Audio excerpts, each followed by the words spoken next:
vamos a un contacto telefónico, lo adelantaba Karina en el comienzo del noticiero. Señora.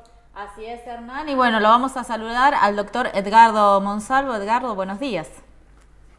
Hola, buen día, gente. ¿Cómo les va? Hola, Edgardo, Gracias ¿qué por tal? comunicar. Bueno, primero, antes que nada, agradecerte este contacto telefónico y bueno, y preguntarte cómo estás. Bueno, en realidad creo que el agradecimiento está bien. De todas maneras, creo que como personal de salud de una comunidad de hace 30 años, creo que corresponde que uno a la comunidad le dé respuesta. Yo creo que quiero recordarte que yo llegué un 3 de marzo de 1990 a Armstrong, Sí. por primera vez, y recuerdo que en realidad no sabía, vine a hacer una guardia, y cuando llegué recuerdo que me subieron a una tarima, estaba el doctor Fischer, que era el intendente, Tomás Dean, que era el sacerdote, Sergio Auxilla, muy joven, que era el director del hospital, y yo, y ese día se inauguraba Susanco. O sea que hace 30 años que, que yo estoy en relación en esta comunidad, que soy parte de esta comunidad, y creo que es un deber tener que también charlar con ustedes y explicar algunas cosas a esa comunidad a la cual pertenezco. Así que te agradezco esta posibilidad, te agradezco que tengamos un diálogo muy abierto, donde hagas todas las preguntas, las cómodas y las incómodas. Voy a tratar de responder cada uno. Así que en ese sentido el agradecido soy yo. Y con respecto a cómo estoy, por suerte estoy muy bien, toda la familia está muy bien, estamos muy bien físicamente. Como pudiendo decirse, la tormenta ya pasó. Así que bueno. Creo que la pregunta inicial, Edgardo, es ¿cómo te diste cuenta de que podías llegar a ser COVID positivo y digamos, y bueno, y cómo fueron los primeros pasos de ahí en más, ¿no? Uno en realidad la historia la tiene que reconstruir, porque cuando vos tenés el síntoma, tenés que empezar a mirar para atrás y tratar de analizar cómo se generó esto. Todos vemos a nivel mundial que existe muchísimo el portador sano, que ese portador sano puede tener varios días el virus, y cuando uno se pone en contacto con el virus, se contagia, tenés que revisar para atrás, por lo menos hasta encontrar ¿se acuerdan cuando en el país se hablaba del caso índice, de la circulación del virus? Uno tiene que buscar esos contactos. Obviamente uno lo sospecha, pero no lo puede confirmar. Estimo que el contacto fue a través de mi hija, y un poco ese fue el inicio de la situación. Si tenés un segundo, te puedo contar. Yo me encuentro con mi hija el 19 de marzo a la noche, Sí. que estaba con un amigo, que por supuesto es un colega, que a su vez tuvo el caso positivo. Eso fue un jueves a la noche. Nosotros pasamos todo el fin de semana. Mi hija hace fiebre el día 23, que fue feriado, y un dolor muscular. En ese caso, Fernanda, ella estaba de guardia en el hospital de Armstrong, fue a hacer la guardia el día 22, que fue domingo para lunes, y el martes 24, que fue feriado, recuerdo que todos acá hicimos bastante gimnasia, nos sentíamos bien. Yo a la tardecita tengo una reunión en la municipalidad con el comité de la municipalidad, y bueno, a la noche de ese 24, Fernanda refiere una congestión, muy leve faringitis. Llama a la guardia, tenía una guardia en el sanatorio privado de Cañada, llama a la guardia diciendo que no va a ir. Estaba totalmente afebril. El miércoles 25, yo sintiéndome muy bien, atiendo en mi consultorio, y por precaución, por esa faringitis, sin fiebre, esa leve congestión de Fernanda, decido ponerme un barbijo decirle a esos pacientes que atendí que vayan a otro consultorio.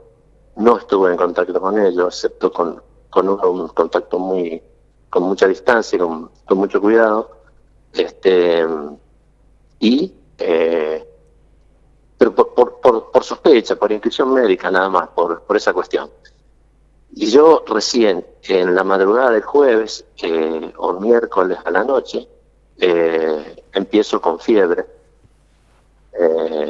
empiezo con dolores musculares. Fernanda agudiza algún síntoma siempre a febril, y estando el resto, tanto mi hija como el hijo de Fernanda, lo más bien, sin síntomas ya. En ese momento, creo que no sé si el miércoles a la noche o el jueves, nos llama Franco Pasacantando, que es el traumatólogo del Sanatorio Parque, para avisarnos que él tenía COVID positivo y era un contacto. Entonces, ahí rápidamente uno enciende la alarma, y el mismo jueves a la mañana activamos el protocolo, llamamos a Vero Barone, llamamos al 0800, planteamos que podemos hacer casos sospechosos, nos aislamos, y ahí muy rápidamente el sistema de salud de Antro nos da respuesta. Edgardo, te interrumpo un segundito para hacer esta pregunta. O sea que hasta ese momento, hasta que Franco, digamos a ustedes, que también se encontraba asintomático, por lo que teníamos entendido, hasta ese momento ustedes solamente pensaron a lo mejor en una faringitis o en un síntoma leve, pero no lo relacionaron en ningún momento con el coronavirus. Y al principio era imposible relacionarlo. Uno, por supuesto que estamos todos hipersensibles, hiperactivos y leyendo un montón y estudiando, pero estábamos más pensando en prepararnos como profesionales para ver qué aportábamos en esta situación, que pensar en que nosotros podíamos ser portadores del coronavirus, más allá que sabemos que es altamente factible que esto así suceda. Eso... Y por eso fue, y con esta pregunta, y después te dejo continuar, por eso fue, digamos, que también participaste en la reunión dentro del comité, porque hasta ese momento inclusive vos no tenías síntomas. Obviamente. Entonces, mira, yo lo último que digo en esa reunión fue mirarlo a Pablo, mirarlo a Vero, mirarla a las chicas, a Dani Pérez, y decirle, sí, cuídense también ustedes, porque de la manera que están laburando se están quemando. Y es importante, porque esto todavía no empezó, y realmente es importante que nos cuidemos todos. Es muy importante cuidar al que cuida. Y eso fue, la verdad, que mi deseo. O sea que estaba, ya te digo, 1 hora antes estuve haciendo mucha actividad física, todos estuvimos haciendo. Entonces, en ese momento no había ni sospecha de que esto podía ser un COVID-19, ¿no? Uh-huh. De ahí en más, después de activar el protocolo, después de que dio el resultado positivo, ¿cómo fueron los pasos a seguir y cómo fue tu salud también evolucionando? Bueno, esto es sumamente interesante y lo estamos revisando y lo estamos viendo. Yo no sé cuánto tiempo tengo para compartir con ustedes, pero es una oportunidad que creo que vale la pena el relato, porque hablando con colegas, incluso con colegas de Rosario, con colegas que están muy entrenados en todo este tiempo, con la ex ministra Andreu Goldi, que la verdad tengo que agradecer públicamente su generosidad y su comunicación diaria. Estamos tratando de analizar, de estudiar y de escribir cómo una familia que estuvo en íntimo contacto durante 20 días, el virus nos mostró 4 caras tan distintas. Claro. Ayer escuchaban una pareja de médicos de nuestra edad en Boston que también el virus mostró cara tan distinta. A mí particularmente, o sea, Fernanda tuvo síntomas, a lo cual agregó la anosmia. La anosmia es la pérdida del olfato. Camila, en perfecto estado de salud, también tuvo episodio de anosmia. El nene nunca tuvo nada, Mateo. Y yo a partir del jueves empiezo con fiebre alta. Y recién escuchaba a un jugador de la NBA, un argentino, que decía, nunca tuve tanto quebranto físico. Bueno, a mí me pasó algo parecido. Los dolores musculares, el decaimiento, la debilidad, ya jueves, viernes y sábado me empezaron a impedir el sueño. Muchísimo quebranto físico, fiebre no tan alta, 38, 38 y medio, que se repetía cada 4 horas, y el resto de la familia no tenía esa sintomatología. Edgardo, ese quebranto físico o ese decaimiento general que vos mencionás, ¿se puede llegar a comparar con una gripe fuerte o es totalmente distinto esto? Habitualmente nosotros llamamos gripe a episodios virales. La gripe fuerte, estamos hablando de la que mató a 100 millones de personas en España a principios del siglo, los españoles le llamaban el trancazo, porque decían que era la sensación que lo agarraban con las trancas de las puertas antiguas y te molían a palo. Sí. Bueno, yo podría decir que no recuerdo en este momento tanto dolor muscular y articular y decaimiento como sentí jueves, viernes, sábado, domingo. Sabremos que el dolor tiene una parte subjetiva, que es lo que uno siente. Esto se estudió en la Segunda Guerra Mundial. Obviamente tengo mi subjetividad y también pienso que estar 4 personas juntas y ver cómo vos, sin saber por qué estás quemando etapas y te estás alterando tanto físicamente y escuchas información, y seguramente uno está atravesado por el miedo y la vulnerabilidad. Pero el quebranto físico era real. El sábado nos hicieron el hisopado, el lunes nos informan que es positiva. Estamos en contacto con el colega, con Franco en Rosario, y él tenía una evolución muy favorable, muy rápidamente. Entonces, en ese momento sí, las dudas, los miedos, las angustias se apoderan, ¿no?, de uno.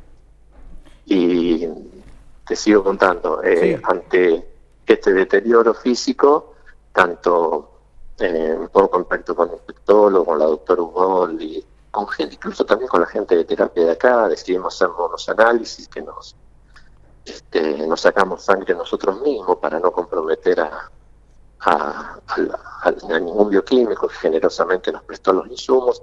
Nos hicimos la radiografía, nos atendió en ese momento gente de terapia, el doctor Beck, y decidimos que el miércoles internarme en Rosario. Hablo con el infectólogo, con gente amiga de Rosario, y me mandan al Sanatorio Británico, y bueno, ahí estuve internado durante 5 días, desde el 1 de abril hasta el 5 de abril, los 2 primeros días en terapia, y el resto de los días en una sala de COVID positivo, que estábamos internados 2 personas, un cardiólogo de 69 años, que había venido del exterior, y yo. Y ahí siguen hacer el tratamiento de doble plan, que es la hidroxicloroquina y la citromicina. Es un poco este planteo que hizo el doctor francés, que aún no sigue siendo cuestionado, pero que en definitiva es el que más se usa. En tu caso dio resultado, ¿tuviste en esos días de terapia tener el soporte de oxígeno? En realidad, lo primero quiero decir, mi gratitud enorme por la gente del Sanatorio Británico. Y cuando digo enorme me refiero no solamente a los médicos, a los residentes, sino a los enfermeros, al kinesiólogo que con protección venía y me abrazaba y me estimulaba, al radiólogo, al camillero, gente que mostró su mejor factor humano. La sensación que se siente en esos momentos, te soy sincero, aparte del quebranto físico, que no podés dormir, que comes muy poquito, si tuviera que graficarla, te diría estar en un auto que va dando tumbos. Y en ese momento vos no sabés cuándo explota, cuándo se prende fuego, cuándo te despide, y no podés ni siquiera mirar a cómo están tus acompañantes. Ahí apareció muchísimo el factor psicológico de montones de llamados, montones de apoyo, montón de afecto, de gente cercana, de gente cotidiana y de gente que hace años que no veía a través del WhatsApp Sí. Recibía permanentemente eso, y eso creo que fue sumamente importante. Pero sí, esta sensación de que estás en medio del auto dando vuelta y no sabes para qué lado sale o para qué lado termina. Entonces tener ansiedad por los análisis, ver si los marcadores de riesgo van aumentando, porque uno no sabe. El tercer, cuarto día me plantean agregarme una droga un poco más pesada, un antirretroviral. Yo veía los efectos indeseables que esas drogas hacen en las personas. Algo me decía que yo iba a andar mejor, que yo iba a andar bien. Les planteo esperar 24 horas a los médicos, que muy amablemente nos sentamos y decidimos esperar esas 24 horas, y el día siguiente ya no tengo más fiebre, y ya como un poco más, y empiezo a tener otro ánimo. Y entonces se decide no usar esa droga y solo hacer el tratamiento habitual con los 5 días de hidroxicloroquina y acitromicina. Esa otra droga, yo tengo que pensar. Esa otra droga, digamos, ¿cuáles eran los efectos no deseables que querías evitar, digamos, pasar por eso? Y yo veía mucha intolerancia digestiva, muchísima intolerancia digestiva. Y yo sentía que mi cuerpo me estaba diciendo que iba respondiendo, ¿no? Que iba respondiendo. Incluso yo tengo una diabetes tipo 2 de bastante tiempo de evolución. Esos 5 días no tomé ninguna medicación, me chequeaba y notaba que tenía unas glicemias espectaculares, tanto antes como después de comer, cosa que también me invita a estudiar esto bastante. Cómo el cuerpo en un momento que debería responder con una descompensación, responde con una normalidad llamativa y sin medicación, ¿no? Creo que muchas cosas para aprender a nivel científico, a nivel epidemiológico, a nivel humano, a nivel sociedad, ¿no? A nivel sociedad te pregunto, me diste pie para la pregunta, Edgardo, ¿cómo tomaste o cómo entendés el hecho de que socialmente justamente la gente condena o escracha a aquella persona que se enferma con COVID-19? Quizás en tu caso te tocó vivirlo, pero también lo vemos habitualmente en las grandes ciudades, donde médicos, enfermeros, personal de salud que viven en un edificio sufren este tipo de escraches y de agresiones de parte de la gente, o comentarios infundados. Yo sé que circularon comentarios, no he podido leer la mayoría por suerte. Una cuestión para prevenirme, algunos me mandaban cosas por WhatsApp, replicando, reenviando. Duele mucho, desilusiona mucho. Sí. Albert Camus, en el 47, creo, escribió sobre la peste, un libro que nadie deberíamos dejar de leer. Y reviviendo un poco la teoría del cólera que se vivió en un país de Asia 100 años antes. Y él escribe, dice, lo peor de la peste no es que mata a los cuerpos, sino que desnuda las almas, y ese espectáculo tiene que ser horroroso. Entonces, uno se pregunta en ese momento, ¿quién tiene el virus? Si el virus lo tiene la persona que lo padece físicamente, sí, o hay un virus mucho peor, que es el virus que se nos despierta cuando tenemos tremendo miedo, cuando tenemos tremenda vulnerabilidad. Y ese miedo saca lo peor y lo mejor de nosotros. Entonces, es válido ese miedo, es respetuoso. Algunos, como todo sentimiento, lo simbolizan de una manera más tranquila, otros lo simbolizan con los extremos. Lo que no es aceptable es la miserabilidad humana. Eso sí es inaceptable. Lo que no es aceptable es la mentira. Entonces, cuando yo escucho que en algunos lugares dicen que me fui de viaje y volví y no respeté la cuarentena, cuando yo escucho que yo fui a buscar escondido a mi hija al aeropuerto y la traje porque venía de Brasil, cuando en realidad ella volvió en colectivo de Brasil el 10 de febrero con otra amiga, sí, y estaba viviendo en Rosario, en su etapa de estudiante. Cuando a mí me llaman y me dicen, tenemos una denuncia que ya con COVID positivo, vos estás dando vuelta en el auto y nos denunció gente cercana a donde estás parando. y yo estaba con un quebranto físico que realmente me costaba. Deben haber visto otro auto blanco, no sé. Entonces, ese tipo de cosas que circulan en las redes, que circulan fotos, que circulan mentiras, ese sí es lo miserable. Y ahí nos tenemos que preguntar si ese virus no es peor que el coronavirus, porque desnuda una parte muy fea de nosotros como sociedad. Y eso creo que lo tenemos que aprender todos. Muy bien. Más allá de eso, que creo que sí es real, hoy por hoy, y volviendo ya a tu etapa de recuperación, ¿cómo son los controles? ¿Cómo te encontrás en este momento? Y tu familia, digamos, ¿cuáles son ahora el salir, ¿no? Ya de esto. En este momento, por suerte, el auto paró. El auto paró. Nos miramos, está todo bien, parece que el seguro va a cubrir haciendo una metáfora, ¿no? Va a cubrir todas las roturas. Físicamente, clínicamente estamos muy bien, anímicamente estamos muy bien, haciendo actividad física todos los días, estudiando mucho,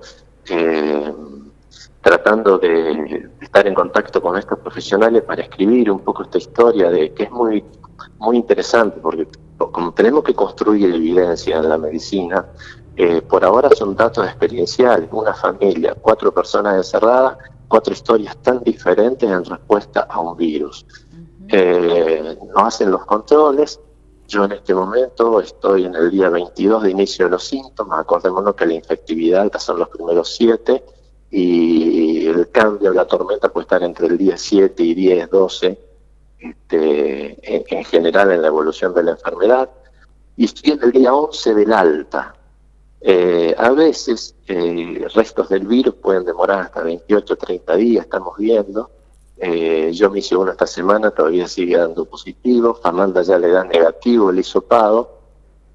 Y pensemos una cosa, si en este momento, en vez de estar hablando en Astro en Argentina, estaríamos hablando en España, yo te estaría diciendo que España tiene más de 26.000 personas infectadas como personal de salud, que tiene 41 muertos y que están haciendo volver a trabajar al personal de salud a los 3 días sin fiebre y sin paracetamol, sin siquiera hacerlo en hisopado, porque la emergencia y la necesidad médica es sumamente importante. Yo en realidad a esta altura estoy esperando, como corresponde, documentar un hisopado negativo y ya volver a trabajar rápidamente. Exactamente. Edgardo, muchísimas gracias por tu tiempo. Nos alegramos mucho que ya estén recuperados y creo que es más que valedero tu testimonio, en primera persona, así y contando el paso a paso. Yo quiero despedirme de ustedes, primero agradeciéndoles muchísimo la posibilidad de contar.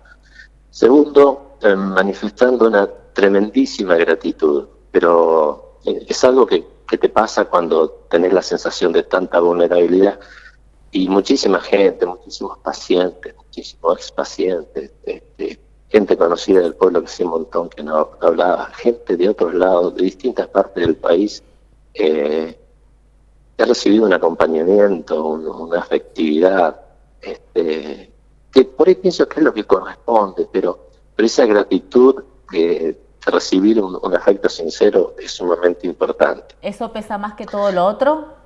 Que de lo que hablábamos antes, digamos, de quizás... Infinitamente. Yo tampoco juzgo lo otro, simplemente aprendo. Creo que tenemos que cuidar lo que decimos. Cuidar lo que decimos, porque eso, como decía Camus, desnuda nuestra alma. Y a veces se replicaron cosas de gente muy cercana a uno. Y eso es muy triste. Es más doloroso. Creo que también es importante cuidar los argumentos, porque una cosa es lo que decimos afuera, pero todos sabemos en nuestro interior los argumentos que damos en la vida. Y ese es el verdadero sentir que todos tenemos. Te hago una última pregunta para terminar y para ya ir cerrando. Disculpame que te interrumpí, ahora te dejo redondear la idea. Pero no quiero despedirte sin hacerte esta pregunta, que creo que es no sé si la del millón, pero por ahí la que nos tiene a todos en vilo. ¿Tuviste miedo a morir? Creo que sí, creo que sí. Por eso te puse el ejemplo del auto dando tumbos. Uno llega a una determinada edad en que siempre dice yo estoy del otro lado del escritorio y atiendo al que sufre. Y llega un momento en la vida que haces un clic y decís, cuando tenés una persona delante, decís, ¿y si yo estuviera acá, qué haría? Entonces tratás de ponerle a la ciencia que uno hace la empatía, de decir, o si fuera mi hermano, mi pareja, mi papá, mi hijo, ¿qué haría yo con esto? Y sí, claro, porque sabíamos, yo estuve internado entre el día 7 y 10 de la evolución de mi enfermedad, y sabía que ahí se torcían las historias. Entonces, acá ratito midiéndome la saturación de oxígeno, ver si bajaba de 94 a 95, los dolores de la enfermedad que estaba cursando, los pinchazos, las instrumentaciones médicas. Y sí, la ansiedad de esperar los resultados, sí. Creo que en algún momento tuve miedo y también pensé en la tristeza de no poder despedirme, en sentir, no tengo ganas que esto se termine acá. Uno siente que tiene cosas para dar y para recibir todavía, pero creo que eso le pasa a mucha gente en un momento de enfermedad. Y creo que eso hace que uno cambie individualmente, y creo que también nos debe cambiar como humanidad. Tengo la sensación, lo que me gana sobre todas maneras, tanto a mí como a la familia, es la gratitud. La gratitud es tan fuerte que es un motor, son 50 respiradores juntos. Y también aprender que estos son momentos donde aparecen las traiciones y se usan cualquier excusa, por eso hablé de los argumentos, pero también nos invita a que saquemos lo mejor de nosotros, a aprender de la necesidad imperiosa del otro, de ser solidarios, y que eso es fundamental. Y creo que tenemos todos muchas ganas de volver a trabajar, de ponernos a disposición para atender gente, como lo hicimos toda la vida, de acompañar a cada persona que le pueda estar pasando esto. Y creo que eso es lo más importante, lo más fuerte, de analizar si podemos hacer las inmunoglobulinas, los anticuerpos, para ver si podemos trabajar a lo mejor donando plasma, si ese tratamiento prospera. Esas son las cuestiones que te van dejando. Y tratar de tener una ética.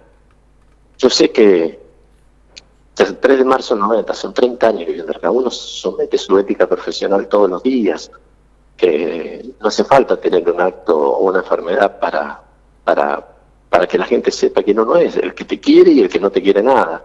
Pero esta es una oportunidad fuerte, en lo individual, en lo social y como humanidad. Y creo que tenemos que aprender de esto. Edgardo, muchísimas gracias.